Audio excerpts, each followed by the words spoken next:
যে স্বপ্ন থাকে সিনেমা করতে, মানে সেই স্বপ্নটা আছে। আচ্ছা, এটা তো সবারই থাকার কথা। যেহেতু আমি অভিনয় জগতে কাজ করছি, আমি নিজেকে যত দিন যাবে অনেক বড় জায়গাতে দেখার স্বপ্ন রাখবো, এটাই স্বাভাবিক। এবং বড় পর্দায় নিজেকে দেখা, এটা সব শিল্পীরই মনে হয় স্বপ্ন থাকে। আমারও আছে, কিন্তু আমি আগে নিজেকে ওইভাবে প্রস্তুত করি, ওরকম সুযোগ আসুক আমার জীবনে, তখন হয়তো এটা নিয়ে ভেবে দেখবো। তবে স্বপ্ন আছে, স্বপ্ন দেখি। পাশাপাশি আমরা দেখতে পাচ্ছি যে এই মুহূর্তে শাকিব খান একটা বড় একটা মিস সিনেমা জগতে, মানে সেই ব্যাপারটা আসলে আপনি কিভাবে দেখেন শিল্পী হিসেবে? উনি ওনাকে নিয়ে বলতে গেলে উনি তো বাংলাদেশের মেগাস্টার। তো একজন শিল্পী যখন 25 বছর ধরে একটা ইন্ডাস্ট্রিতে লিড করছে, তাকে নিয়ে বলার মতো আমি আমি আসলে কি, তিনি নিজেই তার কাজ দিয়ে পরিচয় দিয়ে দিচ্ছেন যে তিনি আসলে কি। এবং প্রতিনিয়ত তার কাজের যে মান সেটা বাড়তে আছে। তো আমরা ওনাকে দেখে আসলে শিখছি যে কিভাবে একদম শূন্য থেকেও অনেক উপর পর্যায়ে নিজেকে নিয়ে যাওয়া যায়। এখন উনি আমাদের ধরাছোঁয়ার বাইরে, কারণ উনি মেগাস্টার। পাশাপাশি 15 তারিখে আপনার নাটক আসছে এবং ওই দিনেই শাকিব খানের দরদ আসছে, মানে সেই ব্যাপারটা নিয়ে আসলে আপনি কি ভাই দরদ কোনো লাভ আছে নাকি? এটা নিয়ে কি কিছু বলার নেই। আচ্ছা, তারপরেও একটু একটু শুনতেই চাই যেহেতু শাকিব খানের সিনেমা। এখন যে উপদেশটা আছে একদম চলচ্চিত্র নির্মাণ সমালোচক অনেক সাপোর্ট তাকে মেনে নিতে পারছে না। এটা কি বলবেন আপনি?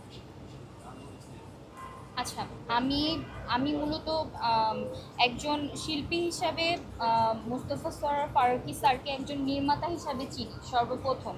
তো উনি একজন খুব ভালো নির্মাতা। এবং এর এই জন্য ওনার যে সম্মান উনি অর্জন করেছেন অলরেডি, ওই সম্মান তাকে দেওয়া উচিত। আর পরবর্তী যেটা বলবো, উনি আগে কি করেছেন বা উনি কোনো রাজনীতি সাথে জড়িত ছিলেন কিনা, উনি কার পক্ষে ছিলেন বিপক্ষে ছিলেন, এগুলা কিছুই আমি আসলে জানি না। কিন্তু আমি দেখেছি যখন এই ছাত্র আন্দোলন শুরু হয় জুলাইয়ের সময়টাতে, উনি খুব সরব ছিলেন এবং ওনার স্টেটমেন্টগুলো খুব লাউড অ্যান্ড ক্লিয়ার ছিল। সো এইখানে ওনাকে ছোট করার আসলে ওই জায়গাটাতে কিছু নাই যে উনি আগে কি করেছেন। উনি আন্দোলনটার সময়গুলোতে কি করেছেন, ওনার স্টেটমেন্টগুলো কেমন ছিল, উনি কাদের পক্ষে কথা বলেছেন, সেটা নিয়ে আসলে বিচার বিশ্লেষণ করা উচিত। এবং একজন মানুষ একটা জায়গাতে গিয়েছে, সেই জায়গাটাতে পাওয়ার পর সে ওই জায়গাটা নিয়ে কি কাজ করে, আগে আমাদের সেটা দেখা উচিত, তারপরে তার সমালোচনা করা উচিত আমার মনে হয়। মুজিব বায়োপিকে কাজ করার জন্য আরেকজন ছিল বাতিল করতে হবে, সেখানে তার স্ত্রী পেশায় ছিল। আচ্ছা, আমি ছোট মানুষ, আমি এত কিছু জানি না আসলে, এইগুলা নিয়ে বলতে পারবো না। আপনার অভিনয় আশা করবো অভিনয় আশা করবো। আচ্ছা, আমার অভিনয়ে আসার গল্প, আমি জগন্নাথ ইউনিভার্সিটির নাট্যকলা বিভাগের শিক্ষার্থী। তো আমার ভার্সিটির একজন সিনিয়র আর্থিক সচিব ভাইয়া, উনি আমাকে নক করেন যে উনি ওনার টিমে আমাকে নিয়ে কাজ করতে চান। সো আমার জার্নিটা প্রাঙ্কিংয়ের মাধ্যমেই শুরু হয়েছে, এখনও চলমান। তবে এখন আমি শুধু প্রাঙ্কিংয়ে আমার জার্নি সীমাবদ্ধ নেই বা রাখতে চাচ্ছি না। আমি শিল্পী হিসাবে সবার সাথেই কাজ করতে চাচ্ছি, এই তো। সর্বশেষ আমার এই যে 15 তারিখে বাবার যে গল্পটা আছে, বাবার যে গল্পটা আসছে সেটা সম্পর্কে কি বলতে চাই? আমি সর্বশেষ বলতে চাই, 15 তারিখে বাবার শেষ দিন রিলিজ হচ্ছে, আপনারা সবাই দেখবেন।